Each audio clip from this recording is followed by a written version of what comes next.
Okay, go ahead. And welcome aboard, everybody. Welcome aboard to each and every person in the chat room. And And me. I and you. Okay. Good Good morning and morning. welcome aboard to me. Okay, yeah, it's a long baseball season. People are getting a little worn out with baseball.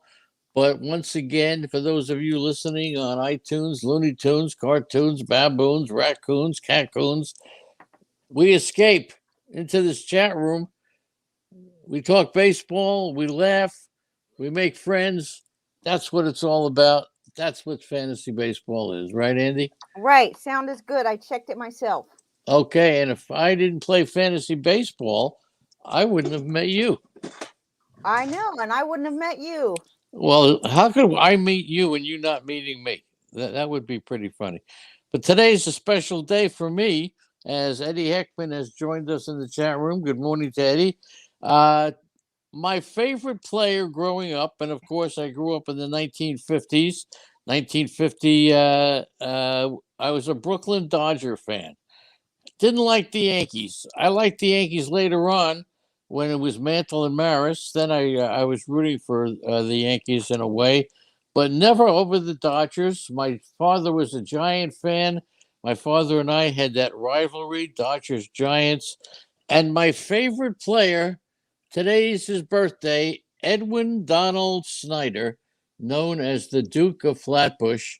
And for those of you not understanding how good the Duke was, in 1953, he hit 336 batting average. He had 42 home runs.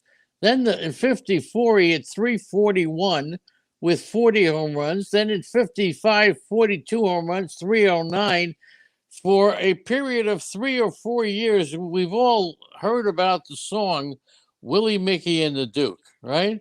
And there was a period of time where Duke Snyder was the best player in New York and the best center fielder in baseball. A lot of people don't realize that. It's happy birthday or what? Happy birthday to Duke Snyder, How my old is he? favorite player growing up. I don't know. I don't really know, but Duke Snyder was born He's in older than 19 you. in 1926. Yes. So 20 you years older than you. yeah, he's a little older than me. Well, I Oh, rooted for him when I was a kid. So he's got to be older than me. He was a player. Okay? So there you go. Another Lenny birthday. No, it's not a Lenny birthday celebration, James Caprio. But you know what? This time of year with fantasy football, and maybe, look, that's wait, could be he the reason. died. What? He died, you know. Yes, Edwin Donald Snyder has passed away. And so did Duke. Duke It's the Snyder. same Oh, player. why do Edwin they call him Donald Duke? is the Duke, okay? Okay, excuse me. And he was featured. Who was that prince? When Princess Grace got married, I'll never forget. There was a TV show, and I forget who the host was. Said that we have the Duke, who was married, who was not invited to the wedding, and they brought on a Duke Snyder, and it was supposed to be a funny bit. For some reason, I don't forget that. But this is my favorite time of year, and a lot of it has to do with fantasy football. What? That's right. And here's the reason.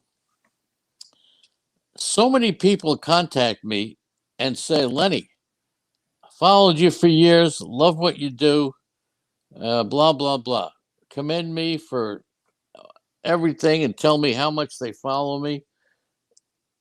And then they say, who would you start today at running back? All So, right. and I must get 2 or 3 every day, but it's always prefaced by how much they love my work and how much they follow me, and then they ask me a football question, which clearly tells a major story, right? Yes, And the story is what that they don't listen to you at all. they don't. They're just what. Who do you think? I'll ask you, Andy. Who do you think asks for more help from their fantasy analysts or experts? You think it's the football people or you think it's the baseball people? I think that for you, it's probably baseball, but in general, I would say football, which is ridiculous because there's only so many answers to the question. it seems like it's pretty easy to figure out for football. It's if somebody's injured, it's the next guy in line, and that's how it works. It's only one game a week. Okay. What do you think? But definitely football is, and that's why Sirius XM takes baseball off, because the football people are constantly calling, asking questions, and not the same. Not the same, because I think the baseball people prepare more than the football people. The football, look, we're a prime example. Last year we entered a league. What about that combo league? Are they going to have that again on Sirius, or is I that guess time not. passed? I Hello. get that's ridiculous. But we And won last year, by the way. we won last year, and we prepared for football about a week before, and we picked out, what was it, the RotoWire football predictions and their football stuff, Well, we and use a we couple different sources, a but couple of different. You did a great job, but we won the football last year. we So didn't win the football. We yeah, we won won the the baseball. Yeah. combo baseball and football. By the way, Shohei Ohtani is scheduled to start today. I talked earlier in the week about the possibility of Shohei Ohtani shutting down for the rest of the season as a pitcher. So apparently they're not going to do it, but we'll see how he does today. He's pitching today, Andy. You Okay. surprised? No, I'm not surprised. I'm glad that he is taking the mound. But last outing, he only went 3 innings, so I wouldn't expect him to go too deep into the game as far as being a pitcher is Mm-hmm. concerned. Okay. Now, in the minor leagues, have you been following the pitch clock that they're doing in the minor leagues? I knew that they had reduced the time from 20 seconds to 15 seconds. Right. That's right. It was the pitch clock is 15 seconds. It's 17 seconds with runners on base, down from 20 seconds at the upper levels in the minors. Pitchers actually have 15 seconds to start their delivery. Otherwise, the umpire can call an automatic ball. Why do they give more time when runners are on base? Well, they have to check the runner. With there's nobody on base, they don't have to check the runners at all. I mean, how So confusing. They're going to have like, they must have like a separate person that does the pitch clock, I I guess. have no idea. I mean, I here's don't the know. thing. They've been trying this pitch clock in Arizona Fall League for the last couple years, but they never like are strict with it. And constantly the pitchers are taking longer than the pitch clock and nobody ever gets penalized. So what's the point? And according to the minor league statistics, the average time of the game has gone down 21 minutes. You know what? I don't give a hootenanny about that. It's about the action, but the runs are up. I'll give that. What the runs are up. Maybe it doesn't let the pitchers concentrate quite as. I don't know. The Why would you strikeouts are think? down and the walks are down. So what does that Right. mean? There's more hits? So why would you think that the runs would be up, strikeouts down, and walks down? Because the pitchers now have to throw it in 15 or 17 seconds compared to 20. But we don't I, really know if the hits are up because the hits have to be up, right? There's no other way around it. If the strikeouts are down and the walks right. are Yeah. down, the hits have to be up. Uh-huh. But also they've got strict on the sticky substances, so we don't really know if this has anything to do with the pitch clock or the, cracking down on the substances.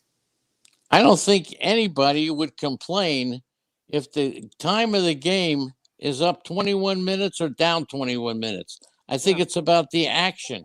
Yeah. Certainly we have among the most excitement in Major League Baseball with the pennant races that we have ever had. Ever? Ever. Oh. The Giants, the Dodgers, the Brewers all clinched the postseason berth. The remaining National League chances, as per Fangraphs, the Braves are 64%, Phillies 57.7%. That's the Cardinals. The Phillies are 43%, the Reds 22 in the National League, the Padres 12, and the Mets 0.5%. But there's so much going on between the Braves, the Cardinals, and the Phillies, and of course in the American League, the same thing. I think this is one of the greatest pennant races in the history of Major League Baseball. Okay, good. I like it too. I think it's great. Are we talking about attendance? I wanted to touch on some game attendance. Yeah, attendance is interesting, and yeah, go ahead. What did you want to say about attendance? Well, I just noticed out of this list that we have, it shows the total attendance for the season, and also it shows the um, average per game, right, on attendance at home. Right. And the Boston Red Sox, man, I remember just a few years ago when you couldn't even get tickets. Like the Fenway Park was sold out for like 3 straight years or something like that. It was crazy. Like, I mean, the game being sold out every game for years consecutively. And now they rank 12th in baseball when they're having this season where you wouldn't have thought that they were going to do well, but they're doing well and they're ranked 12th in attendance. That's a big surprise. And the White Sox, who have been a dominant team most of the year, and they got Eloy back and they got Lewis Robert back, and they're leading the league. They are 13th in attendance. So Well, that's a big surprise. They're and 13th in attendance. for average, yeah, on average. But look at Yeah. where their ballpark is located. They've never. I bet you that's a huge increase from what it was. Okay, because I guarantee they have more fans now than they did when they were sucky. But their ballpark is located in a bad part of town. Not surprised that Toronto is ranked on an average 29th because they played in, I mean, have they played in Toronto yet?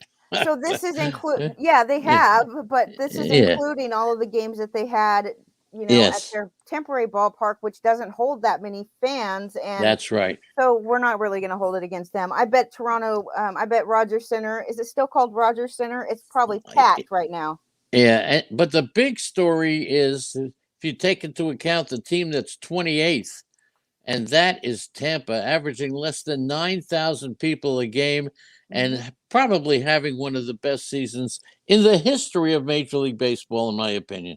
Well, again, their ballpark is located in a weird place, but still, I mean, gosh, I would go to a Tampa game for real.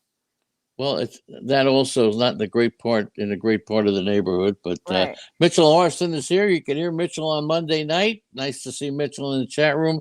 So the Red Sox go up on the Yankees for the top wild card spot as the Yankees lose to Cleveland. Hey, one more thing. Yeah, go ahead.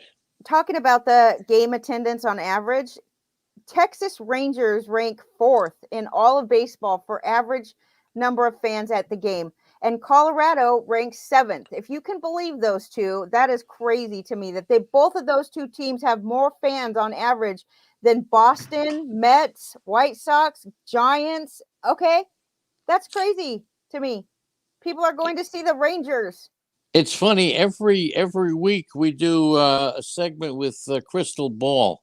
And I try to get a question in to Crystal Ball on every team. This week, the Texas Rangers, even though they rank 4th in average attendance, I couldn't even think of a question. Their team is so weak, in my opinion, that I couldn't even think of a question to ask Crystal Ball. It was brutal. So you got Texas down there. The Mets are ranked 11th in spite of, and the Yankees are 9th. So it's not all about attendance, but it's just it's really something. It really is. And of course the Angels, 17th. They don't have Mike Trout. Obviously, he's not playing for the rest of the year. We'll talk to Crystal Ball in just a little bit and ask Crystal Ball, where does Mike Trout go next year in fantasy baseball? Where does he go? Okay. And of course, the Blue Jays win for the 14th time in 17 games in September. The Yankees on the outside looking in now on the American League wildcard race. I still want to see the Yankees against the Red Sox on a 1-game playoff. What about you? I don't care. Yeah, of course. Everybody, I think that's a pretty, that would be a good game, but I'm rooting for the Toronto Blue Jays right now. That's right. Mostly. Weeks ago. Months. Well over a month ago. July 4th, to be exact. Months ago, you predicted on Sirius Radio that the Toronto Blue Jays would be not just a playoff contender, but probably win the American League East. So you're right there, baby. right there. Mal Yeah. Pal has joined us. Good morning to the Mal Pal. The Phillies are still alive in the National League East. So they place, and here's the key. Mhm. After they leave New York, they play 7 straight games against Baltimore and Pittsburgh. I know What about that one? they really have a good schedule coming up. And I don't know when we talked about this. Maybe I talked about it when I did the show for you on Thursday, but definitely have one of the easiest schedules from here on out. And they are 2.5 games out of the wild card spot for the National League, but they'll never catch Atlanta. Obviously, Atlanta has clinched a playoff spot at least. I would say that they've clinched the National League East because well, no, look at this. My goodness, holy moly. Stop. I have to say something. Go ahead.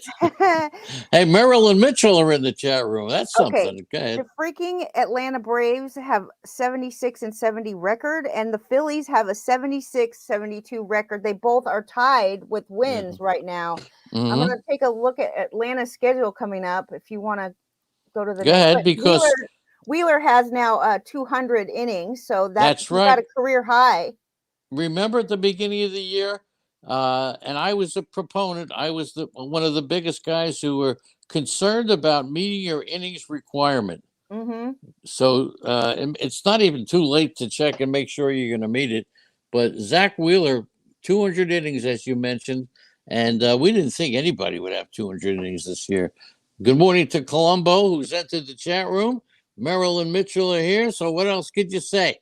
It's a fantastic turnout in the chat room once again. This is weird. What is this going on? This is a Friday. It says that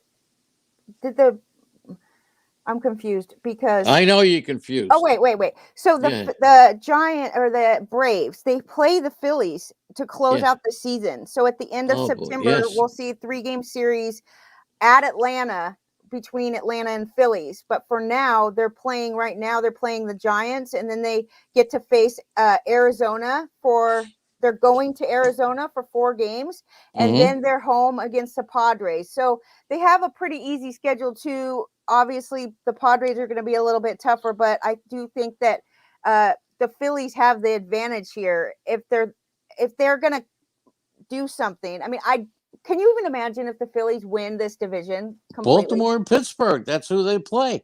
So they have a tremendous advantage, right? Well, the Braves play the Diamondbacks and the Padres. Oh, okay. Well, who, by the way, are fighting in the bullpen in the dugout now. Oh, the dugout. Machado. Ooh, he went off. Who? Machado went off on Tatis because he argued with the plate umpire about a ball or a strike, and of course, Machado came out and said, "It's not all about you. Don't screwing up the atmosphere of the game." They went at it in the clubhouse. We'll do that a little bit more, but yeah, they went a little bit more. Have you ever been told it's not all about you? Only by you. A lot, huh? Do I say that a lot to you? A lot. Machado and Tatis had to be separated. Dude, Machado they was were yelling at one another. The Padres were running out of games. They have 15 are all against playoff contenders, and they only have 2 starting. When they got to pinch Velasquez and Arrieta, the Padres are out of it. That's for sure. Well, at least they're trying. You got to give them credit. They did not give up. They've been trying. They've been adding pieces. Well, what do you mean they've been trying? Well, by adding players. They go what? Because they show up for the games every day. Look, you could. What's trying? Look, I'll tell you. That's other teams have just given up. Like they haven't. How do you know they've given up? If anybody's given up, the Padres have given up. Can I finish, please? Go ahead. You're gonna piss me off already. Don't piss. Listen. What I mean by not giving up is that the team as a whole has tried very hard to maintain a full roster, maintain a full starting pitching rotation. In a lot of teams, they know they're not going to make the playoffs. They just go with the bullpen. There's teams that they're constantly just using bullpen because but at least San Diego has added players, even if they're just Vincent Velasquez and Arrieta. At least they've been trying. They've been screwed with the injury bug this year. So, look, they're really stressed out because they're not they're really close to not making the playoffs. They're still hanging on very like by a thread, but I think it's frustrating, and feelings and passion and stuff is boiling over. But I did not realize, like, no, I don't know if Machado and Tatis get along on a regular basis. It seems like they do, but you could tell just by looking at Machado's anger that this was way more than just one trip to the plate, one argument with the umpire. Machado boiled over, dude. He literally he boiled over. So whatever he was doing, you know how Machado is, and he's a leader in the clubhouse. He's an older, more experienced veteran, and Tatis is young and probably fooling around and like not taking it as seriously as Machado. I mean, I'm just making assumptions right now, but I'm telling you right now, that was not a one thing incident. That was a seriously, like, his frustration was at a boiling point. So whether it had anything to do with Tatis beyond that trip to the plate, or it was just in general frustration, I don't know, but we'll see going forward how they get along. But they both have to stand right next to each other out in the on the field. I don't want to talk politics. All right. Yeah, you bring up general frustration, and that just talks about what happened in Afghanistan. So I don't really want to talk about them. Let's get the chat room involved. We got a genius of the day question for the chat room. There are 3 active starters with at least 1,000 innings pitched. Okay, got that? 3 active starters with at least 1,000 innings pitched, who have a lower opponent batting average and a higher career strikeout rate than Max Scherzer, who we'll be talking about in just a few minutes. So, who are the 3 active starters with at least 1,000 innings who have both a lower opponent batting average and a higher career strikeout rate? Not exactly the easiest question, but it's a genius of the day question. Genius of the day. Okay. And whoever gets it right, by the way, is going to win a prize. We'll start that here. Well, let me tell you what. We still owe Penelope Caprion a signed baseball, so we'll get it out to you. Okay. Haven't forgot about you, Penelope. Listen. Or James Caprion. Go ahead. Oh, God. Don't call me God. Go. Okay.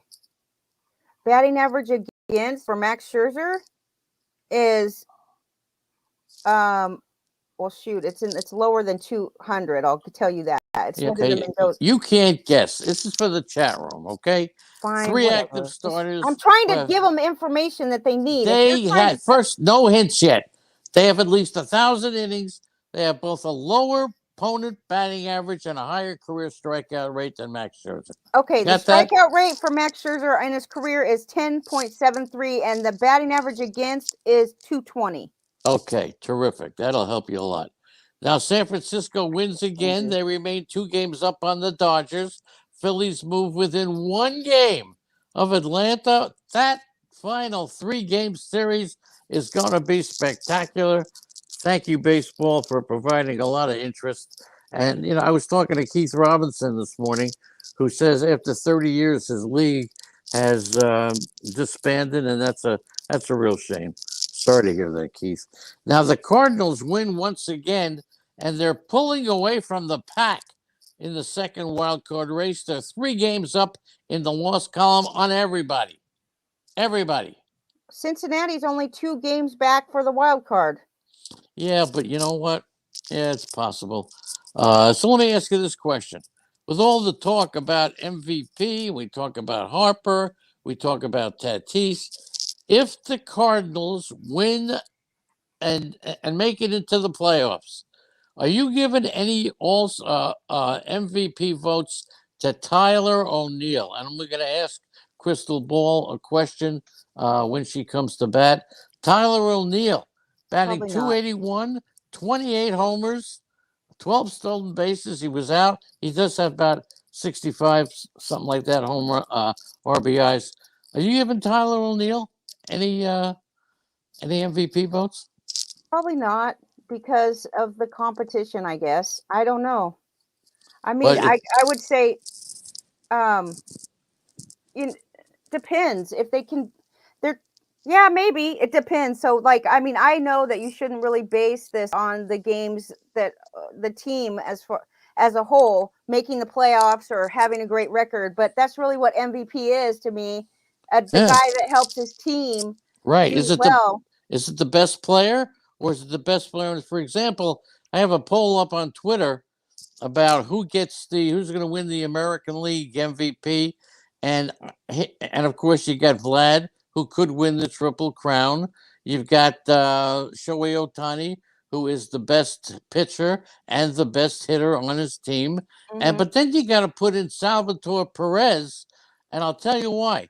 Yeah, but Salvatore Perez, Kansas City, 23% of their wins have come as a result of a game-winning home run by Salvatore Perez. okay, but they're not going to make the playoffs, so it's not. I just have to count them out. But let me tell you what O'Neill has done in the month of September. In Yes. 17 games, he has 7 home runs, 2 stolen bases, 15 RBIs, 15 runs, and a .328 batting average. But guess how much he strikes out, dude? It's unbelievable. 37% of the time he strikes out. Yikes. So I wonder if Goldschmidt or Arenado are MVP votes. Who'd you give the MVP vote to? Goldschmidt, Arenado, or Tyler O'Neill? Well, Arenado is absolute. I wouldn't give it to Tyler O'Neill based on his strikeout percentage, but he really might be the guy that has made the most difference in the month of September for this team. All right, let's talk about Max Scherzer for a little bit. And of course, the question, 1,000 innings pitched, and it's Big Al. Big Al is here. Hi, Big Al. Thank you, nice Big Al. Big Al on the prowl. Thank you, Big Al, for being here. Max Scherzer with an 0.78 ERA in 9 starts with the Dodgers. And I'll tell you, the lowest ERA in 9 starts with the Dodgers has been Oral Hershiser, 0.44. Did that in 88. Drysdale did it in 1968. And but great. That's we'll talk about the possibility of this trade being the best trade in the history of major leagues. But when we talk about it, and it'll be during the week, maybe on a special show, there are other trades that actually may be better for a team than the Max Scherzer Trey Turner trade. I don't know how. Well, we'll see. Okay, we'll discuss it. It's not Max Scherzer Trey Turner trade. Those are 2 different trades, right? No, Scherzer and Turner were traded in the same deal. They were? Yeah, holy shoot! Yeah, to the Dodgers. That right? really might be. I Could mean, be. the Dodgers obviously needed to make a move, and they really. This is a big deal for them. But the Dodgers. I mean, Scherzer. What are you going to say? Whatever. What are you going to say? He's tied for the 22nd lowest ERA by a Dodgers pitcher in a 9-start span since 1912, and that includes unbelievable. A Clayton Kershaw span that was in 2014. So. Whatever it is, these 2 pitchers, Kershaw is back now, so that's to be seen what happens there. I don't think he's going to go deep into games. The last time Max Scherzer, after 7 shutout innings against the Reds yesterday, last time he gave up a run was August 21st. Wow. That's pretty cool. His 0.78 ERA with the Dodgers, of course, lowest Dodger pitcher in his first 9 starts. So Scherzer doing a fantastic job. And, of course, his 0.78 ERA is tied for 22nd lowest ERA by a Dodger pitcher. I just said that. Yeah, Clayton Kershaw. All right, let's move on. Did it. Now, leaderboard, Vladimir Guerrero's got 46, Salvatore Perez 45, Shohei Ohtani 44. And what about Marcus Semien with 40? Fernando Tatis with 39. You giving Marcus Semien any MVP votes? I mean, if Oakland makes the playoffs, Semien is the reason that they're making the playoffs. He should be getting some MVP votes as well in the American League. Agree. Definitely. All right. And let's give some credit to James Caprileon, who not only does he fill a big chair in the chat room, but he gives me information all the time. After Saturday, the Milwaukee Brewers have beaten the Cubs 11 in a row. If there's anything wrong with baseball, it's not that it's too slow, too fast, this and that. There are too many teams that are just terrible. the Orioles, the Cubs, the Pirates. The Brewers have beaten the Orioles. The Brewers have beaten the Cubs 11 games in a row. You That's say bad. there's so many teams that are just awful, but I mean, there has to be some teams that aren't great. I mean, I don't know. I don't feel like there's that many teams that are awful, but the Brewers, What? The excellent. Cubs are not awful. The Orioles, the Pirates, the Rangers. You got 4 awful teams. Teams dominate Out of against 30. Baltimore. But still, it's too many. When I say awful, I'm talking about the Brewers beat the Cubs 11 in a row. How many games is Baltimore? Baltimore only beats the Yankees. That's it. So it's pretty bad. And you're talking about teams that are not great. Reminds me in the chat room, we have King Happ in the chat room, who is not great. But on Wednesday night, he's the greatest. So don't forget to listen to King Happ on Wednesday night. What about Monday, Taco? He's pretty great. and Taco's pretty good too. But here's King Happ. Uh, on the other days, including Wednesday, he's not great. All right, Why? he's not great. Why do you He's say just that? not. He's That's not a bunch great. of baloney. It's not baloney. But Wednesdays, 7 o'clock, he could be the greatest of all time. Sunny D is the greatest. Sunny D. Okay. The Brewers are in the playoffs. This is remarkable for the 4th straight season. That's pretty good. And Big deal. they could win the World Series this year with their great pitching, right? Right. What do you mean? You don't sound excited about the Brewers. They made it to the playoffs for 4 years. Big freaking deal. Well, Corbin Burns, he had a streak without allowing you to hit the 36 batters. Dated back to September 1st. Right. And of course, the streak ended with a single by a rookie pitcher, Justin Steele, in the 3rd. First hit of his career. And he ends a Corbin Burns streak of 36 batters in a row. And then the Brewers beat the Cubs 6-4, 11th straight win over them this season, and just phenomenal.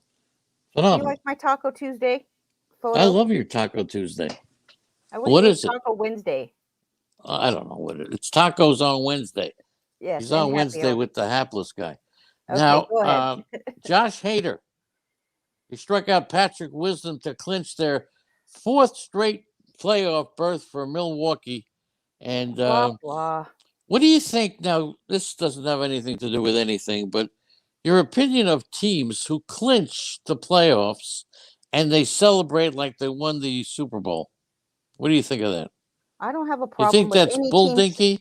I think it's bull dinky to be annoyed at a team celebrating something. It's so ridiculous. I would love for them to celebrate everything that they can do. They should. All right, celebrate everything you can do. When was the last time you celebrated something? Man, geez Louise, I just had a birthday, but I don't celebrate anymore. I don't mean a birthday. I mean celebrated an event. What's the last event, victory, or outstanding performance that you have actually celebrated? What is it? I celebrated fixing the washing machine. Okay, I'm celebrating that every time I turn it on, and it's very quiet. Every time. She's 100% right. I'll tell you what. Every man should have a roto lady. That's what I think. Okay. Yes, right. Good luck finding one. Okay. Yeah, and of course, the Padres' expectations were so high, and now not only when we talked about Machado and Tatis, the internal frustrations. The off season. There's going to be such a big shakeup by a lot of teams, including the Padres and AJ Preller, known to be very active in the trade market. Forget about it, man. Forget it. All right, let's give the answer to the question. No, they're still guessing. We'll give one answer because they've guessed one right.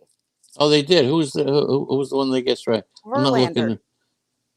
Okay, there you go. And there's 3 others, but one of them is not active at the moment. He's active, but he's not active at the moment, and he won't be active for the rest of the season. But you got 1 out of 3. Verlander, okay. Yes, it is, and there's a couple other ones.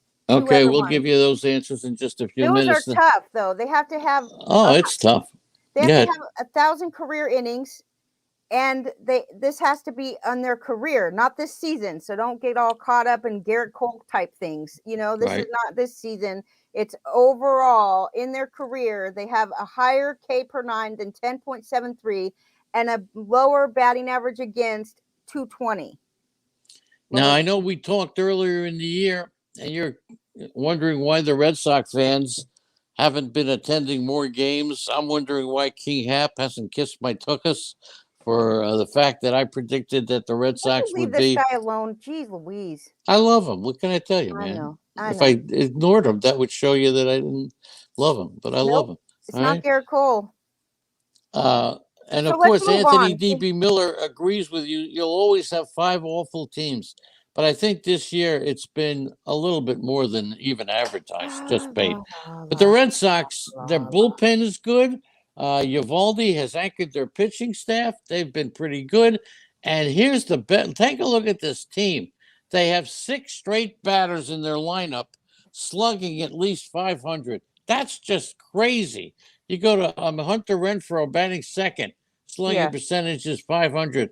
Rafael Devers, 533. Bogarts, 512. J.D. Martinez, 515. Kyle Schwarber, 538. Dalbach, 501. I don't recall ever seeing 6 batters in the heart of a lineup having a slugging percentage that high.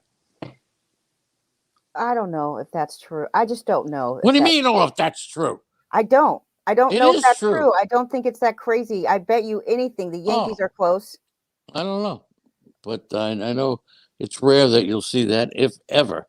Now, you talked about the Braves before. Will Smith is their closer. But, I mean, he gets nothing. He's not getting any fanfare at all. Captain 15T has joined us. Good morning. What do you think of Will Smith, who's allowed 5 runs, 4 home runs in 11 and a third over his past 12? So he's a little bit shaky. 5 runs in 11 and a third, 4 home runs. What do you think of Will Smith for next year?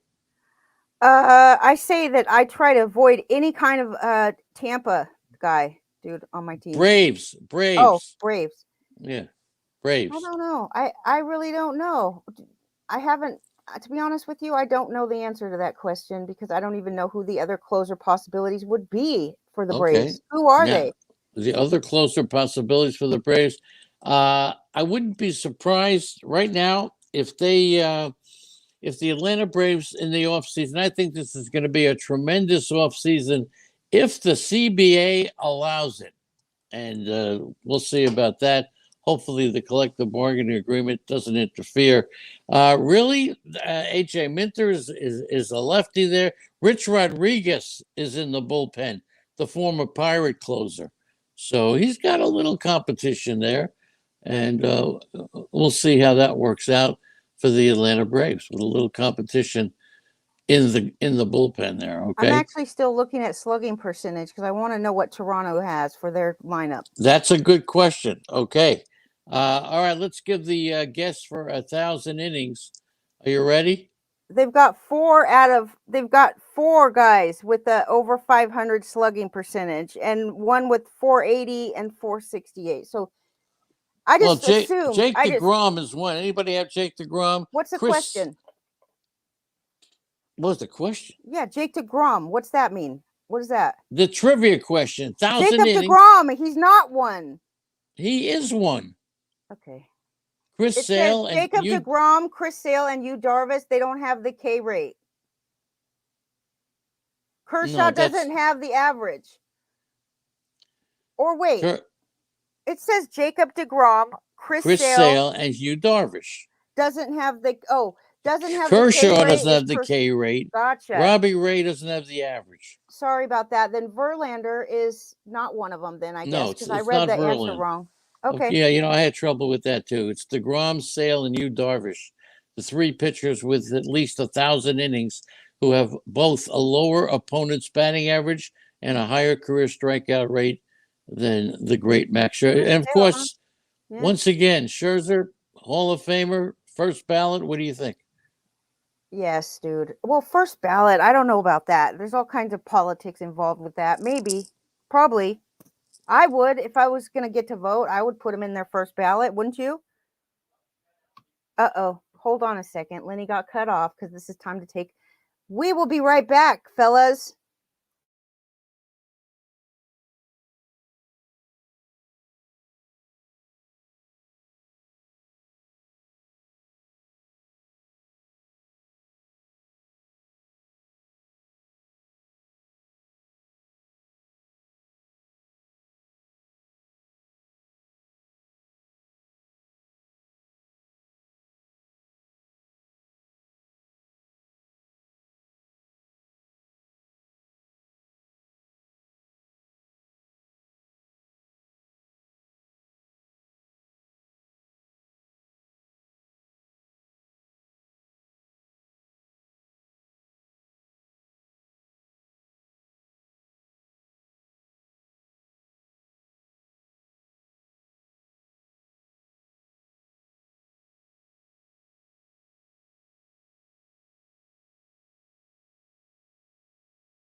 Okay.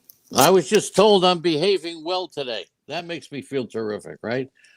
You're behaving. Nice to know I'm behaving. Now, as I was saying, we talk about Salvatore Perez as an MVP. Here's a great note on Perez. The Nuggets are just fantastic. He's leading the major leagues in swinging at pitches outside the strike zone. And at the same time, he's setting home run records along the way. That's fantastic. Leading the majors in swinging at pitches outside the zone. Yogi Berra Jr. is Salvador Perez. Okay, so that is, to me, that is it's a great fantasy tidbit and nugget. But is it good for fantasy for next year? What does that say to you that he's making contact outside of the strike zone so much? It's the kind of thing that will catch up to you. Yeah. Pitchers and pitching coaches are going to talk about, don't give him anything good. Right. He'll be swinging at it anyway. Right. So Salvatore Perez for next year may be a huge question mark based upon that little nugget. Thank you so much, kid. Not only that, but he is not good. He's not a great pick in on-base percentage leagues because his on-base percentage is always bad. So, I mean, while his batting average is not great either, his on-base percentage is way worse. Mm-hmm. Anthony Miller is scared about the CBA. Anybody else have the same feeling? I think they're going to postpone it. Andrea says they're going to postpone the CBA for next year. Okay, we'll see. Sonny Gray has been up and down this year, but he's a good fantasy pitcher to own on most occasions.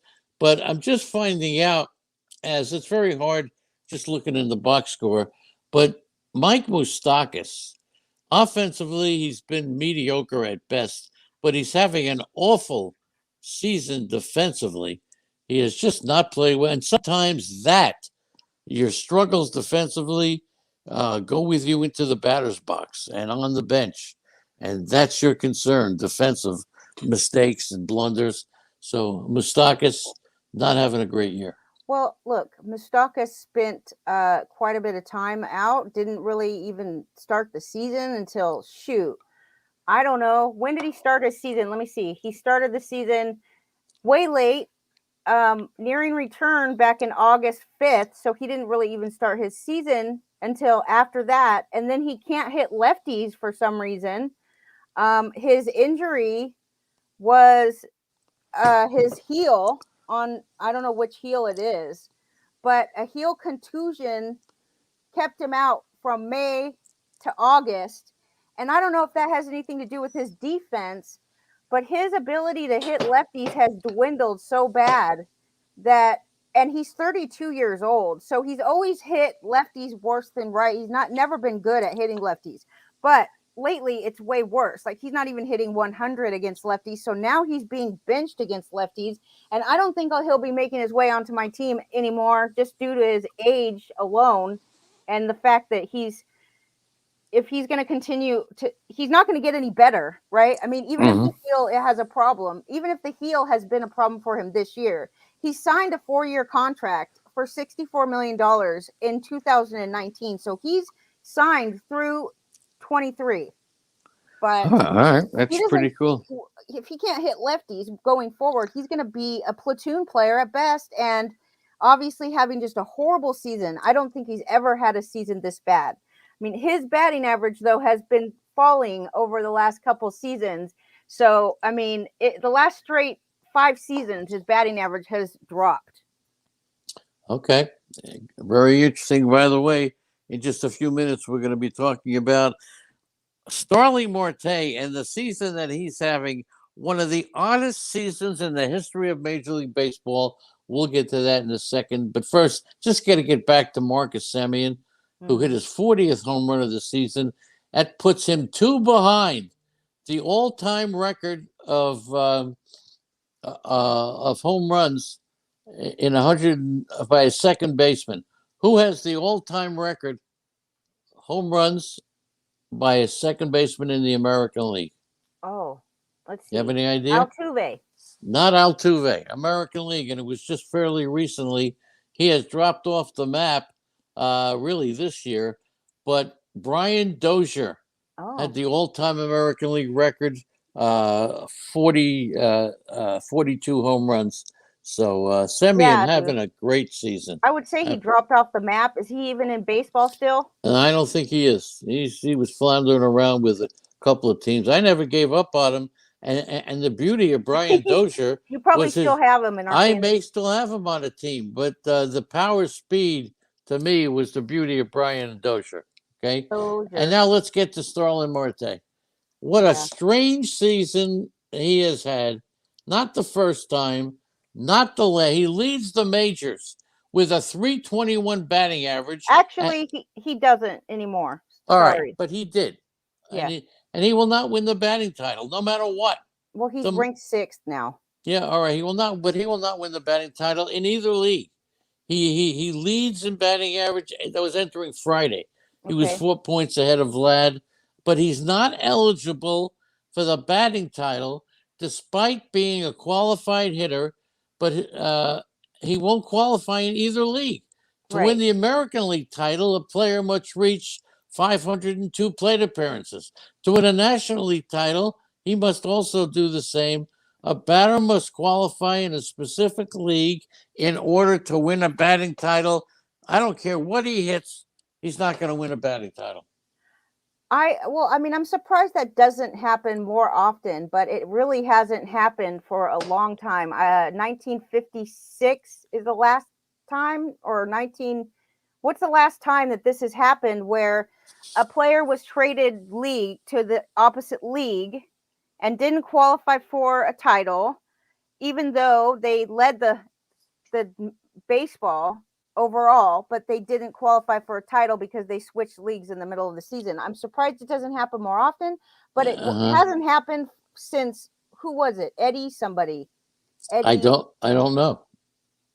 How do you not know? I don't know.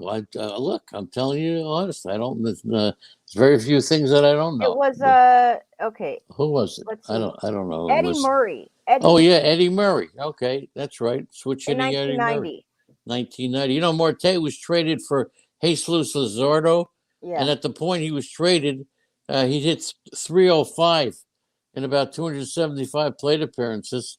Right. And at that point, you thought he would do good. But again, it's important to note that it only applies because Marte was traded across leagues. If he had still, and the same thing with stolen bases. Stolen bases. Overall, he leads Whit Merrifield by stolen bases. And he leads Trey Turner. Yeah, 5 more than Merrifield, 16 more than Turner. So it's fascinating. He will not win the a batting title, and he will not win the stolen base title. Can you believe Cedric Mullins? Let me just ask you real quick, like off the top of your head, if I said off the top of my head, off the top of your head, that's dangerous. Go ahead. What's the tell me what Cedric Mullins' 5 fantasy category stats are: home runs, RBIs. 39. Let's see. He's got a 309 batting average. He's got 30 home runs. He's got 101 RBIs. And how many stolen bases? 27. This guy is unbelievable. He's got 29 homers, 30 stolen bases, 86 runs. He only has 56 RBIs because he bats leadoff. Oh, that's right. He bats first. And a 302 batting average, 302.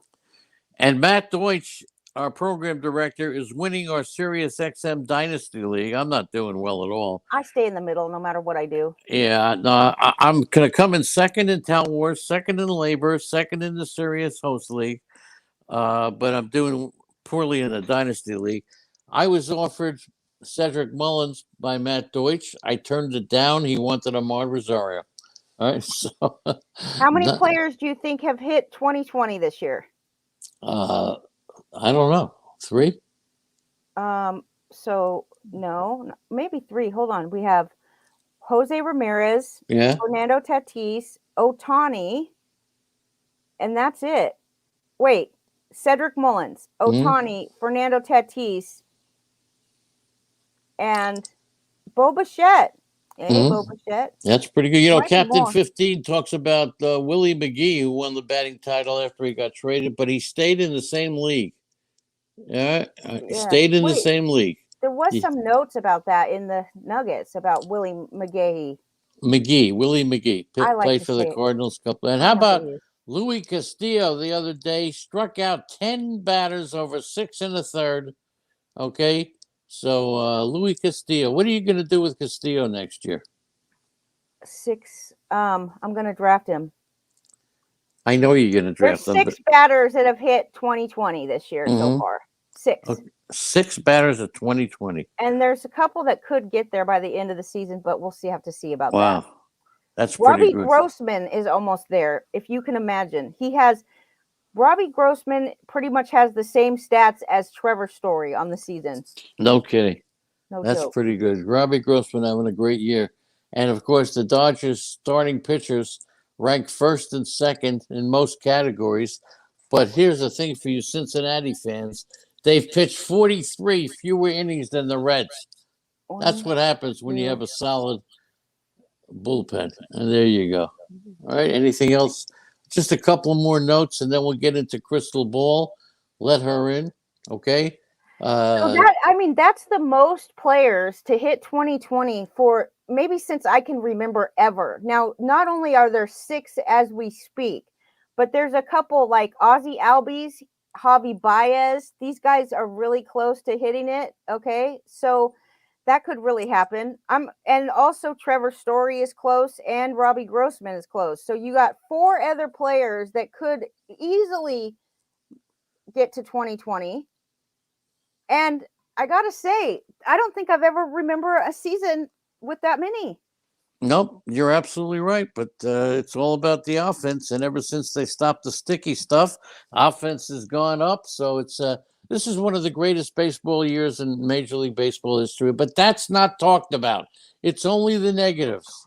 And not in our house. This playoffs run is going to be fantastic.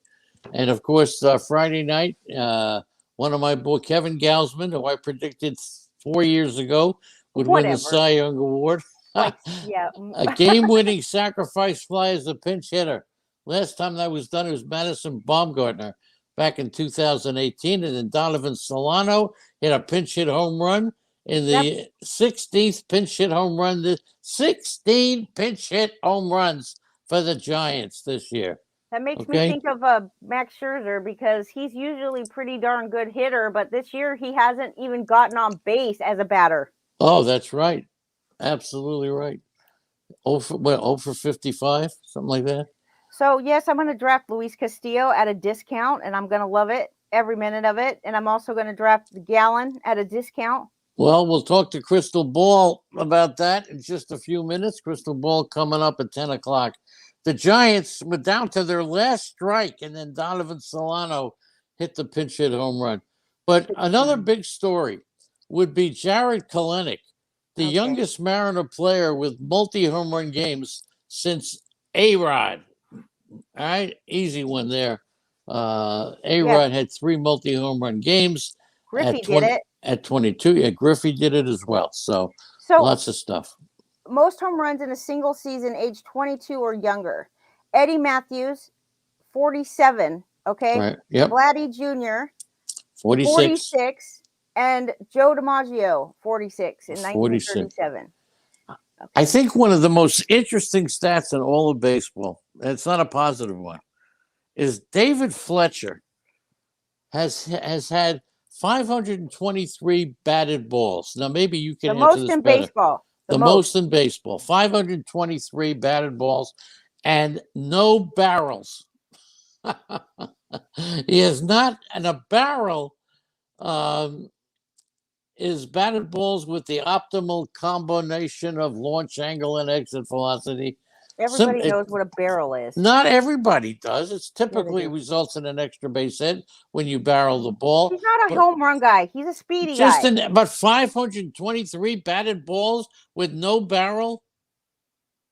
Come on. Only one other player has done that. Ben Revere. Ben Revere, dude. He was a speedy guy too. He was a speedy guy, but still, you gotta, make good contact at least once or twice. I think he's defense. Right? Thanks, everybody, for being there. Anthony Miller, Big Al, Captain T, Eddie Heckman, Caprion, James, Penelope, all you Caprions, the Malpal, the Merrill, the Mitchell. Fantastic. And so many guests as well. Thank you so much for being in here. How about that? And, of course, the Diamondbacks now officially join the Orioles in losing 100 games. Yeah, well, I'm not surprised. Isn't Pittsburgh is probably going to hit? Aren't they close to losing? I don't know.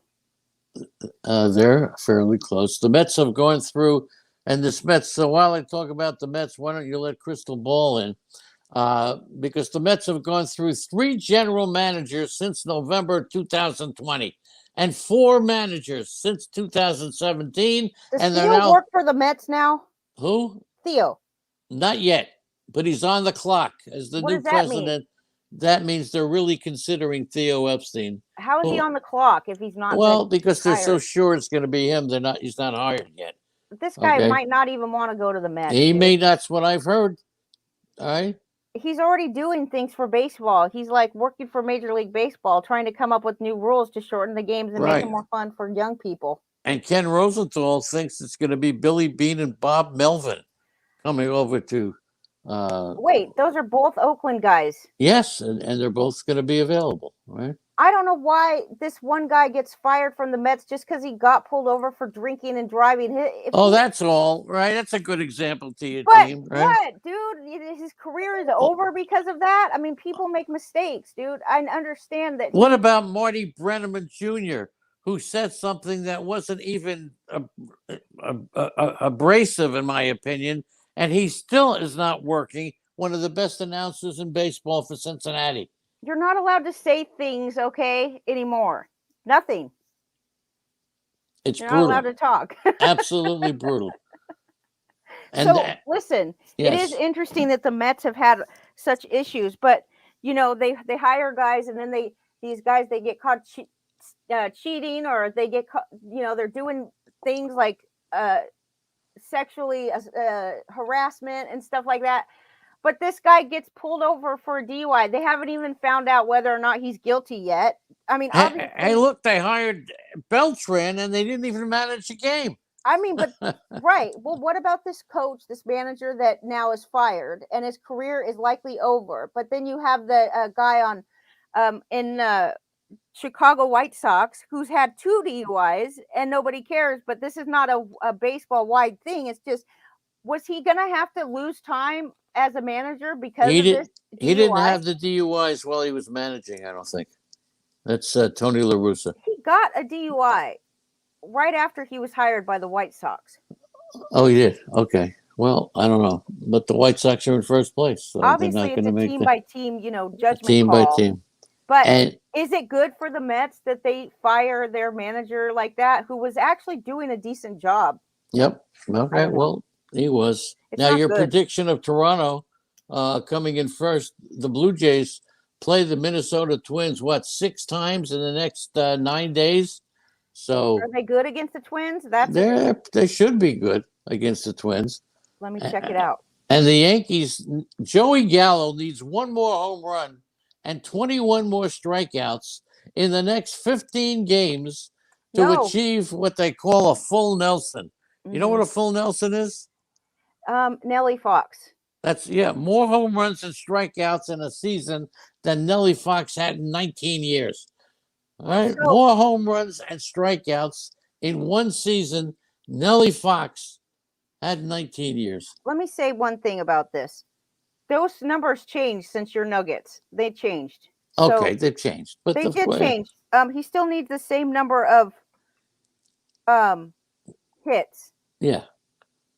But it's close enough to. It's not exactly the amount he'll get. I remember playing All-Star baseball, where it was on every player had a card, and one was a home run. Nellie Fox didn't even have a home run. So he needs Gallo needs 20 strikeouts and 3 home runs. Okay. Wait a minute. It says Gallo needs 1. No. Gallo needs 1 more homer. No, he doesn't. He's already reached the number of homers that he needed. He needs 20 more strikeouts to do the full Nelson. Yeah. Now, that's all he needs. Name the last player. Let's say Austin Meadows, 100 RBIs. And Yeah. that could be one of the great trades. Meadows, who's the pitcher? Glass now, and Bats, who's supposed to be starting in the next day or two. But who was the last Tampa player to get 100 RBIs in a season? In 2010, it happened. Who? Evan Longoria. Nice going, kid. Nice going. Thank you.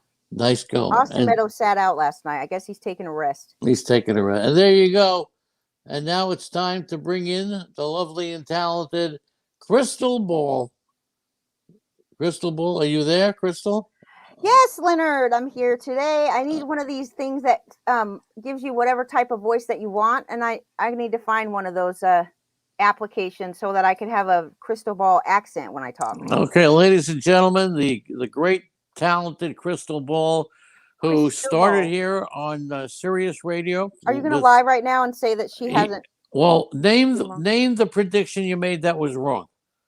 Well, I don't know right off the bat. Because there is none. You have not said one thing wrong in close to a year right now. Let's just go for gold here and just say I have never said anything wrong, ever. Never. Ever. Never. Okay. Except when I asked you to go out on a date, right? When we first met. Anyway, I asked you to come to New York, and you said, here I am. All right, Crystal Ball, you ready? Yes. Let's see how smart you are. Who leads the National League in home runs? That we know, it's Fernando Tatis. Who is second in the National League in home runs? Adam Duvall. Oh, wow. He's got 35 home runs. Will he hit 40 home runs this year? Well, I don't know, but oh, shoot. Let me see. What do you mean you don't know? No, I don't think he'll hit 40. He still needs 5 home runs this month. Yeah. And in the month of September, he's already hit 6 home runs. So I don't know, man. This seems like he needs 5 more according to the math that he's been able to put forward so far. I don't think he'll do it. No. Now he's done a great job. Do you think this year was a fluke, or next year do you think he's well worth drafting?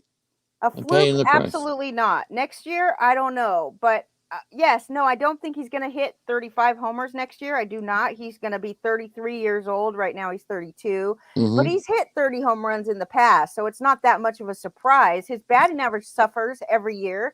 So don't expect higher than a 230 batting average. But I would say if my crystal ball says no, he will not reach 35, but he could reach 29. And since we're going into the crystal ball, our discussion is going to be it's time now to start preparing for next year. And that's what we do. The best time to prepare for next year is now. Sandy Alcantara. Will he be drafted in the top 5 rounds in a 12-team league? And will you pay $16 more over or under? I will not pay $16. I will pay less than $16, but he's earned $17 so far on the season. According to RotoWire, he's earned $17 this year. He ranks 4th in innings pitched, 16th in strikeouts, 14th in ERA, and 13th in WHIP. Now, these numbers are derived from only pitchers with at least 150 innings pitched. He still ranks 14th and 13th in ERA and WHIP. I don't trust him fully, but I'll give him credit for what he's done. Malpal talks about the Mets hiring Billy Martin. And of course, Killebrew. They need Ozzie. I have a Harmon Killebrew shirt that I wear almost every day. If Ozzie gets to be the manager, maybe we could get season tickets and I will go to every game. He did have a big one. Will Trey Mancini be traded over the winter by the Baltimore Orioles? No. I think they need John Means and Mancini as their leaders in the clubhouse. And those are the only 2 veterans that they have. And I don't think they're going to trade Mancini or Means. Good point. Next year, 2022. You're up. You're looking for an offensive player. You're going to take Dominic Smith or you're going to take Michael Conforto. And don't tell me neither one. The choice is Smith or Conforto. Yeah, I'll take Conforto because obviously his statistics are better. I mean, Conforto doesn't have his average is absolutely horrific. And if you look at his numbers, you could tell that it was not going to be what it was last year, okay? Because his batting average on balls in play was way too high. So going into next year, I think the expectations will be tempered. Obviously, you're going to pay more for Conforto than Dominic Smith. But as far as like who's the better baseball player, I definitely think it's Conforto, although he's going to be a lot cheaper. Dominic Smith will be a lot cheaper. And I don't even know if Conforto will cost a lot because he's having such a bad season. But in all, I have to take into consideration how much the players are going to cost me on draft day. That's right. So you'll take Conforto over Dominic Smith. Is that right? Absolutely. Now, Devers or Bogarts, who are you taking here next year? Dude, I'm taking Devers. Okay. No question. Devers, but this year, who's going to win the MVP in the National League? Is it going to be Bryce Harper, Fernando Tatis, or somebody else? This is going to hinder on whether or not the Padres make the playoffs or the Phillies. Padres are not making the playoffs. Let's put it that way. Then Harper is definitely the MVP, no question. Next year, Luke Vogt. Yes. I can't believe the Yankees haven't. Will he hit 25 home runs next year? That's the question. Yes. Okay, I agree with that. Finnegan, closer on Washington. Or will he be the closer? So next year, are you predicting Finnegan will be the closer? And will you spend over or under $13 next year? I will not even spend close to $13. Okay, not even close. Maybe a couple dollars if he's the only closer available and I'm stuck with him completely. But see, the Nationals are just a shit show right now. Forgive my language, but they are absolutely horrific. Okay. That's nothing compared to what I hear. And there's nobody else to close out games. And that is the only reason why I think Finnegan is even worth considering in any format. Guess how much he's earned on the season, even though his overall numbers aren't as bad as one would think, but he's been just horrible of late for sure. Guess how much he's earned on the season? Finnegan, I'd say about $18. Now, this guy has a 3.39 ERA and a 1.45 whip. So how much does he earn? What, $9? Negative $5. Oh my gosh. In 61 innings, he has 5 wins and 9 saves. But so look, he's just horrible. He just blew his second save in a row. And if the Nationals had any choice, it wouldn't be him. The best time to prepare for next year is now. That's what the Roto lady is doing. She's sitting on the side taking notes as Crystal Ball is spewing her brilliance. Robbie Ray, potential Cy Young candidate. Will he do it again next year? Or is this year going to be a fluke? We're going to wind up spending money on Robbie Ray and saying, why did I do that? I have my doubts about Ray, and he won't be on any of my teams next year based on where I think he'll go in drafts. Last year, you got him free. So, of course, his ERA at 2.64 and his whip 101 is absolutely his career highs, okay? And that means that you have to be cautious because next year, based on what he's going to cost on the draft day, he won't be on my teams. No. Mike Zunino, he's got 30-something home runs. Is this a fluke, or next year do you think he'll get 25 or more? Is it a fluke? No, we always knew that Zunino can hit home runs. Will he hit how many next year? 25? 25. Yeah, I think he'll hit 25 if he can continue to defensively hold up behind the plate. He's 30, so he'll be 31 next year. Absolutely can hit 25 next year. But it's not a fluke. Okay, Frank Schwindel. Talk about flukes. Playing first base, doing great. Next year, you're going to spend money on him. $13 over or under. Under. Guess how much he's earned on the season, according to RotoWire. How much? Overall, -$1. Get out, really. So I'm not spending. He's a first baseman, a typical type of first baseman who's, his batting average is .339, and that is absolutely unsustainable. So absolutely not am I putting Schwindel. He will not be in my team. Malpel wants to know if we're taking Barlow next year for Texas. Barlow. I get a feeling Texas is really going to shake it up in the offseason. Their attendance, as we talked about, very high for the fans. This team's going to be in the mix for everything. You think Eugenio Suarez is going to bounce back next year? Is he talking about Scott Barlow from Kansas City or Joe Barlow in Texas? In Texas. Joe Barlow? Yeah.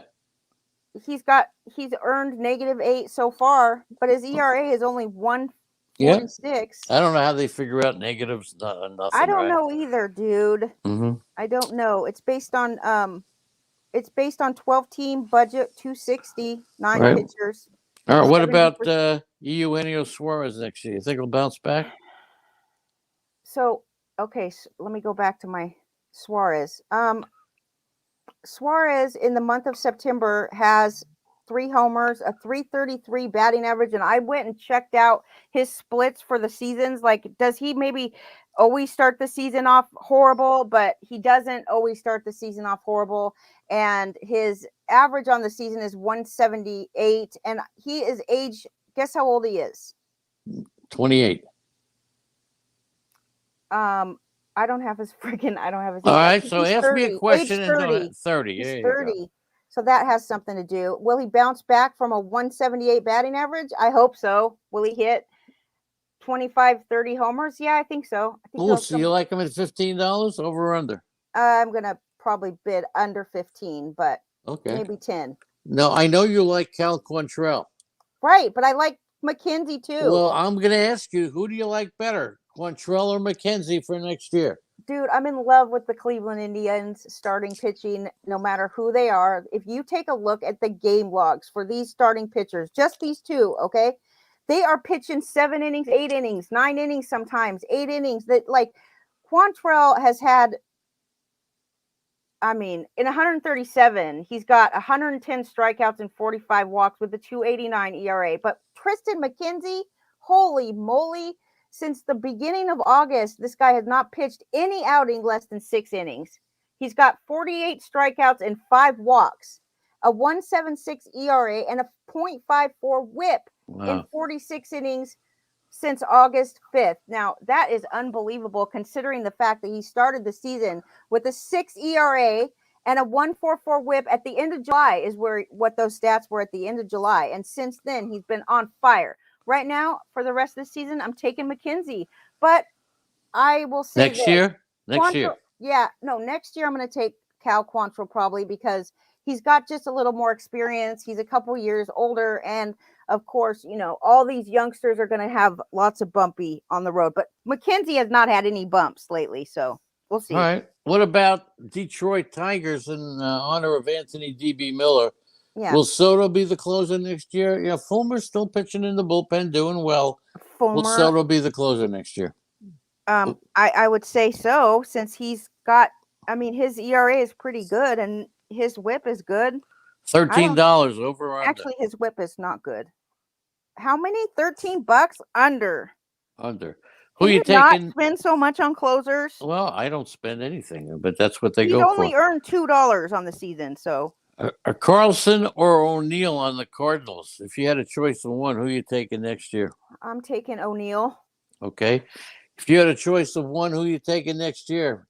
Miguel Sano or Josh Donaldson? It's funny because I immediately was like, I don't even have to look at my crystal ball to know this one. It's pretty obvious that you choose Donaldson over Sano, who's obviously the better hitter here. But when you do go check out what they've earned on the season, Miguel Sano has earned 10 and Donaldson has earned 9.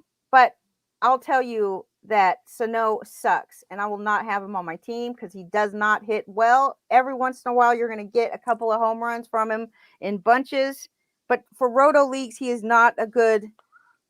You can't set it and forget it with this guy. You have to be very aware of all kinds of things. He's like constantly needs babysitting. So in anything other than a weekly head-to-head league, points league, I would not draft Sano. You are listening to arguably the most talented, the greatest, most interesting personality in fantasy sports. That's you. And that is what's your name again? Yeah. Crystal Ball. Nobody does anything like this. Crystal Ball does it better than anybody. Yeah, she's pretty cool. All right, Andrew Benintendi starting to come on now. I like Benintendi, and I think he's just having a bad year.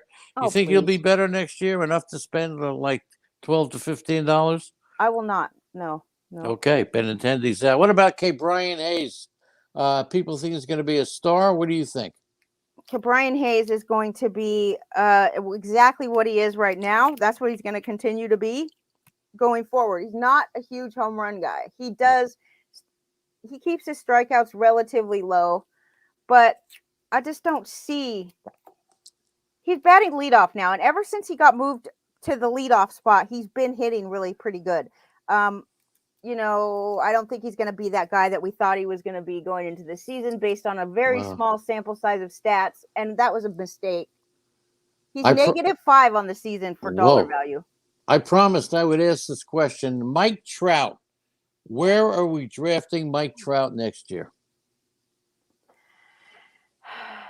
I'm really going to keep my options open for Mike Trout and see if he falls into the second round. I don't know if he will, probably not. But if he falls to me at pick 7 or later, I will draft him.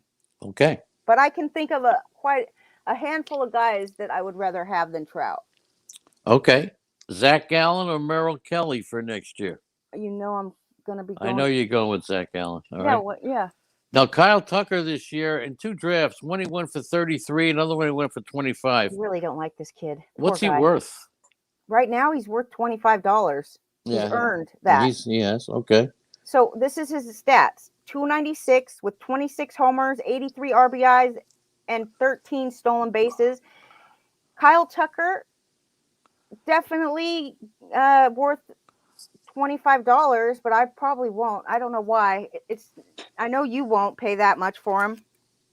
Big Al wants Megan Kelly next year, not Merrill. What about the catcher, Carson Kelly? I think he's going to develop into a very nice catcher. Next year, CJ Cron or Ronaldo or Blackman, will they both be on Colorado? And if you have to make a pick, which one would you take? Well, definitely Blackman is going to be on Colorado since he has player options through 2023. He's earned $10 on the season. CJ Cron obviously has earned more than that, $16 on the season, but he only signed a 1-year contract with the Rockies, so it's very iffy about whether or not he comes back next year to the Rockies. He hasn't spent 2 years in a row on one team since I don't know when, and I will take Charlie Blackman because of that. But Charlie Blackman, talk about frustrating. He only earned $10, but obviously he's the more reliable, I guess. Stardog is here. Hey, Stardog is here. Good morning to the Stardog. Hello. And Eddie Heckman is back in his seat. You still like Megan Kelly, Leonard? You used to love her. I like Eddie Heckman better, but he just walks around. That's why he's never in a seat. Eddie Heckman. All right. How about Liriano on Oakland, who's been suspended and stuff? How much you paying for him next year? He's a good player, getting some stolen bases and everything. Yeah, man. He likely would have reached the 2020 mark for the season. He's going to be out for a month to start the season. So if he falls like super low, and if I can get him like at the end of the draft for $1 or $2, I'm definitely going to. But you're not paying double digits for him, right? Hell no. Okay. How about Gonsolin, who everybody loved him? I did go against him. I said, don't even bother with him. He's been on a pitch count, really hasn't done anything. What do you think of Gonsolin for next year? I don't like his walks. I think that he's got maybe a problem with too many walks. But other than that, I really think that he's a good pitcher. It all depends on whether or not he's going to get an opportunity next year. I mean, even the rotation in LA is always a problem for these young pitchers. Gonsolin is just as good of a pitcher as Urias if he could stop walking so many batters. Of course, I mean, I wouldn't be surprised if his whip is higher than his ERA. I mean, I'm exaggerating a little bit, but you know what I mean? He might walk as many batters as he strikes out, which is a huge problem. So we'll see. But I do like Gonsolin for a couple dollars at the most, just because he's not going to have the opportunity that he needs to flourish. Nice going. This is a great segment. We got 2 more. What about Jared Kelenik? And then we'll call it a day. So we got 2 more. Is Kelenik? How do you say his name? Kelenik. Like Melanik. I don't like him at all. I think that what he's doing right now is fine and dandy. And if you have him, you're great. Do not draft this guy next year. He strikes out 30% of the time. He is absolutely prone to having a sophomore slump, in my opinion. And because this sophomore slump happens to people just like him, he is the definition of a sophomore slump.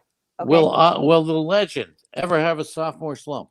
Although his no, never, because you're never going to be a sophomore. Okay, last question. Next year, you need a pitcher.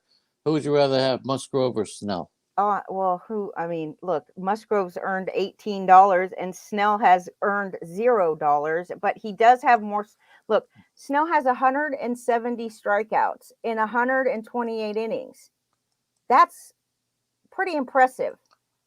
But Wow. obviously, overall, Musgrove is going to be better. They're both about the same age, so I'll take Musgrove. Fantastic performance by the great. What about Logan Webb? I'll take him. Oh, you will take Logan Webb over Snell or Musgrove? No, over Sclafani. You had. Oh yeah, Logan. right. Yeah. Okay, Logan Webb. You'll take Logan Webb over DeSclafani next year? I will, because he's younger and he's going to be hitting. He hasn't hit his ceiling yet, but I think DeSclafani is definitely peaked. Anthony D.B. Miller, Big Al, love you both. Eddie Heckman, James Caprion, love you both. Mal Pal, we're done. Merrill Harston, Mitchell Harston, King Hap was here. All you got a fantastic performance by the chat room. Lewis, man, I haven't looked at him for much. Well, you got more. Well, you got more to say, because I'm done. I'm answering questions in the chat room. All right, go ahead. Go ahead. Are you looking at the chat room? I was looking. Go ahead. How much you get? Yeah, Kyle Lewis. I like him.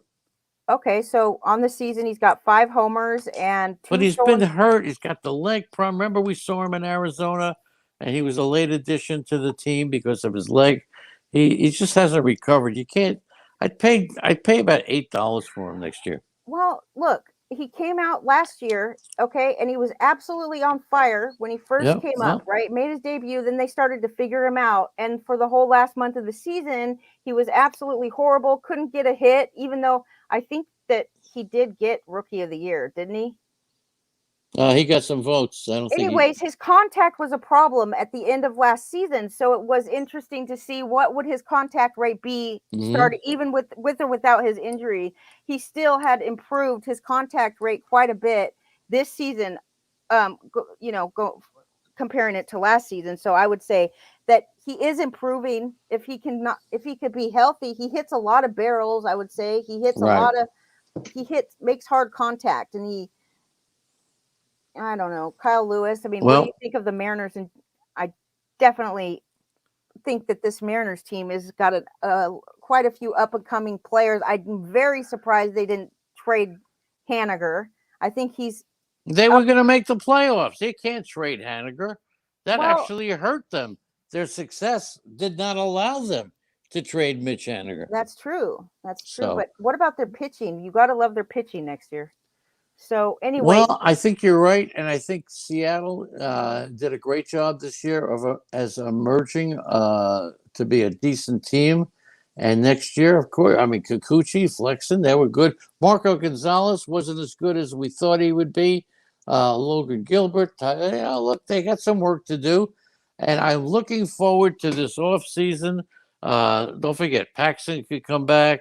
They got some. They got some guys. Kenny Giles. Okay, let me answer the other question real quick before you hang up. Let's talk about Baltimore Orioles. They have obviously Cedric Mullins is like the star of baseball. If he were on a better team, and he would be absolutely talked about way more than he is, right? Yes, deserves more love. But what about you have Austin Hayes and Mountcastle, and with Hayes, he's had 437 at-bats this season. He's played in 117 games. I like Hayes a lot. I think so do I. He's always had quite good contact rate. He's never really been the type to strike out 30% of the time. But right now, I think he's hitting better than he ever has at this moment in time. I mean, he's only got 20 home runs on the season, though, so that includes 3 in the last 7 days. And Mountcastle, he's 25. He's going to be 25 years old. That's it next year. He's only been in the majors a couple seasons. I don't know if he qualifies as a rookie, but he could. I think he does, because I think we talked about him on last roundtable. Yep. We talked about Mountcastle as the rookie for. Excuse me. Quiet, please. I also like Santander, the switch hitter. Ryan Santander. McKenna is as a fifth outfielder. DJ Stewart is there. I love what the Orioles are doing. I like what they're doing. Yep. So why then, if they have all these Santander, Mountcastle, they have Austin Hayes, Cedric Mullins, what the hell? How do they be so bad? Keegan Aiken, Chris Ellis, Zach Lothar, Alex Wells. So they're okay. They need some pitching. Tonight on the Roto Imbeciles at 6:30, you can hear George Hubschman. He is the king of the Roto Imbeciles. He's going to talk about Max Scherzer. Was Bob Walk really that unappealing to look at? Bob Walk, and whatever became of Edwin Encarnacion. He's going to talk about several things that we touched on today. And was Rob Deere really misunderstood? Because George talks about the things that nobody else wants to talk about. Right, Lenny? That's right. And the lady in the legend. I'm going to the thrift store. Going to the thrift store, and I'm going to give you a hug. How's that? Okay. Okay. Good job. Thanks, everybody. Appreciate you being here, supporting us in the chat room. We'll see you again tonight with George and tomorrow at 9 a.m. Thanks, everybody.